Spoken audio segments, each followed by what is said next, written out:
مولانا یوسف صاحب رحمۃ اللہ علیہ فرماتے تھے حیوانیت کا پہلا درجہ یہ ہے کہ اس کو صرف اپنی ذات کا فکر ہو، اپنی ضرورتوں کا فکر ہو، اپنی خواہشات کا فکر ہو، اور دوسروں کی اس کو کوئی پرواہ نہ ہو۔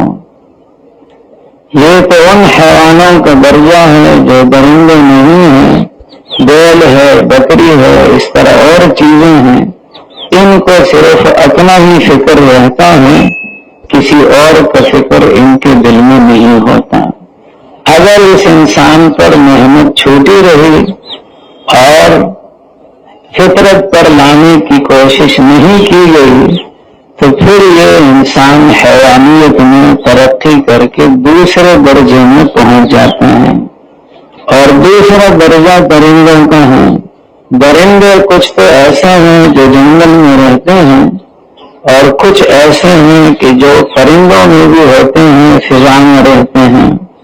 تو چاہے جنگل کے رہنے والے درندے ہوں، چاہے فضا میں اڑنے والے پرندے جو درندے ہیں وہ ہوں، ان سب کا بالاتفاق یہ عقیدہ ہے کہ جتنی ہم دوسروں کی زندگی تباہ کریں گے اتنی ہماری اپنی زندگی بنے گی۔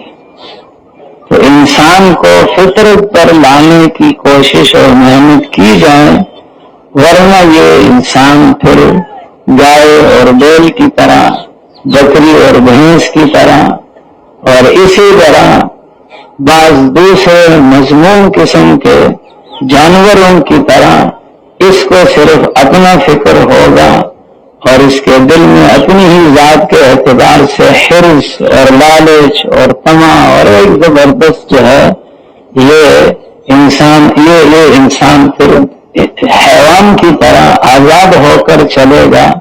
حیوان کی طرح یہ صرف اپنی ضرورتوں اور خواہشات کو مقصود بنا کر چلے گا، اور یا یہ انسان پھر ترقی کر کے درندہ بن جائے گا۔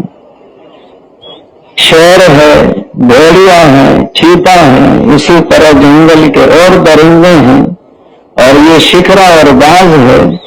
دن رات یہ اس سوچ میں ہوتے ہیں کہ کس طرح ہم دوسروں کی زندگی تباہ کر لیں تاکہ ہماری اپنی زندگی بن جائے۔ یہ انسان پھر درندہ بن جاتا ہے، شیشے کے سامنے کھڑا ہوتا ہے تو اپنا آپ اس کو انسانی شکل میں نظر آتا ہے۔ کوئی اس کا فوٹو اتارتا ہے اور پھر فوٹو صاف کر کے اس کو دکھاتا ہے تو اپنا آپ اس کو انسانی شکل میں نظر آتا ہے، اپنا فوٹو انسانی شکل میں نظر آتا ہے، لیکن یہ اندر کے اعتبار سے، جذبات کے اعتبار سے، صفات کے اعتبار سے، رذائل کے اعتبار سے یہ درندہ ہے۔ کتے میں ایک صفت تو ایسی ہے کہ وہ بہت ہی بری ہے، وہ ہے حرص کی اور لالچ کی صفت۔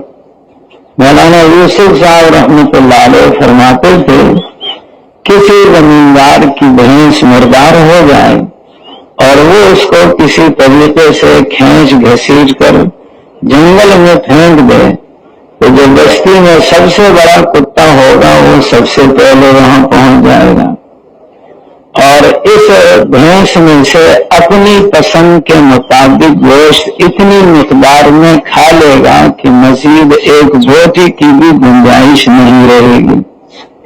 پھر یہ وہاں بیٹھ جاتا ہے، جو بھی کتا آتا ہے اس پر بھونک کر اس کو بھگانے کی کوشش میں لگ جاتا ہے۔ پھر 2 ہو گئے، پھر 3 ہو گئے، پھر 4 ہو گئے، اس کی بس میں ان کا دفاع نہیں رہا، تو یہ اس چیز کو برداشت نہیں کر سکتا کہ جب میری ضرورت بدرجہ اتم اس بھینس کے گوشت سے پوری ہو گئی تو کوئی بات نہیں، یہ میرے ہی ہم جنس ہیں، میرے ہم جنس کتے اور کتیاں اس سے فائدہ اٹھا لیں، یہ اس سے برداشت نہیں ہوتا، یہ اس کو بڑا ناگوار گزرتا ہے، لہذا یہ وہاں سے چلا جاتا ہے۔ اسی طرح کتے میں ایک صفت یہ ہے کہ یہ اپنی جنس کا تو دشمن ہوتا ہے. دو پڑوسی ہے، دونوں کے گھر میں کتا ہے، وہ دونوں کتے بیک وقت اپنے اپنے دروازوں سے نکل آئے، ایک دوسرے کی طرف دیکھا. پہلے تو ہڑ کرتے رہیں گے اور پھر تھوڑا سا ایک دوسرے کو چومنے شروع کر دیں گے. پھر مضبوط کتا اس پڑوسی کمزور کتے کو ایسا نوچنا شروع کر دے گا کہ وہ بیچارہ بے اختیار ہو کر فریاد کرتا ہوا اپنے گھر میں واپس چلا جائے. تو اپنی جنس کا تو یہ کتا دشمن ہوتا ہے. پیر کے دن جس اسکول میں ہم پڑھتے تھے تو اس دن ایک بستی ہے، اس کے لڑکے اکثر غیر حاضر ہوتے تھے. ہم نے کہا بھائی یہ لڑکے غیر حاضر کیوں ہوتے ہیں؟ کسی نے کہا کہ پیر کے دن ہر ہفتے ان کے ہاں کتوں کا اکھاڑا لگتا ہے. بچپنا تھا، 12-13 سال عمر تھی. ہم نے کہا ہم بھی کتوں کی لڑائی دیکھیں گے. وہاں گئے تو دیکھا جیسے پہلوان ایک داؤ کھیلتے ہیں تو اسی طرح یہ کتے بھی دوسروں کو شکست دینے کے لیے داؤ کھیلتے تھے. اور اگر کسی کا کان پکڑ لیا تو اس کا پورا جذبہ ہوتا ہے کہ میں اس کان کو جڑوں سمیت اکھاڑ کے رکھ دوں. تو یہ کتا اپنی جنس کا دشمن ہوتا ہے. لیکن جو اس کے سامنے روٹی کا ٹکڑا ڈالتا ہے تو اس کا بڑا وفادار ہوتا ہے. وہ اپنے کھیت سے، اپنی دکان سے، کاروبار سے اندر آتا ہے، یہ بھاگ کے اس کے استقبال کے لیے چلا جاتا ہے، آگے ہوتا ہے، پیچھے ہوتا ہے، ارد گرد گھومتا ہے، دم ہلاتا ہے، گویا کی زبان حال سے اس کا بڑا اکرام کرتا ہے، سلام کہتا ہے. تو اپنوں کا یہ دشمن ہوتا ہے، جو اس کے سامنے ٹکڑا ڈالتا ہے ان کا یہ بڑا وفادار ہوتا ہے.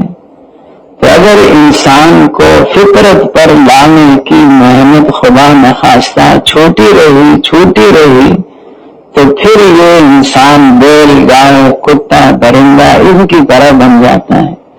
اور مولانا یوسف صاحب رحمۃ اللہ علیہ یہ بھی فرماتے تھے، ہم نے پرانے سے سنا ہے کہ حیوانیت کا تیسرا درجہ سانپ اور بچھو کا ہے.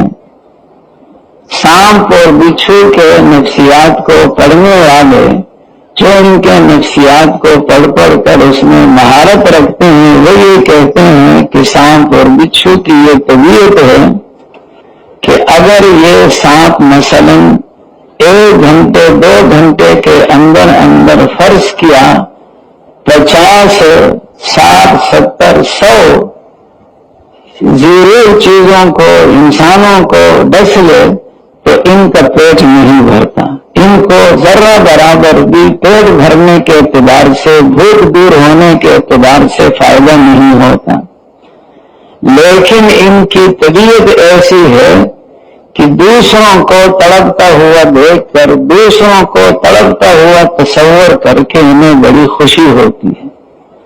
تو پھر یہ انسان سانپ اور بچھوؤں کے درجے میں آ جاتا ہے.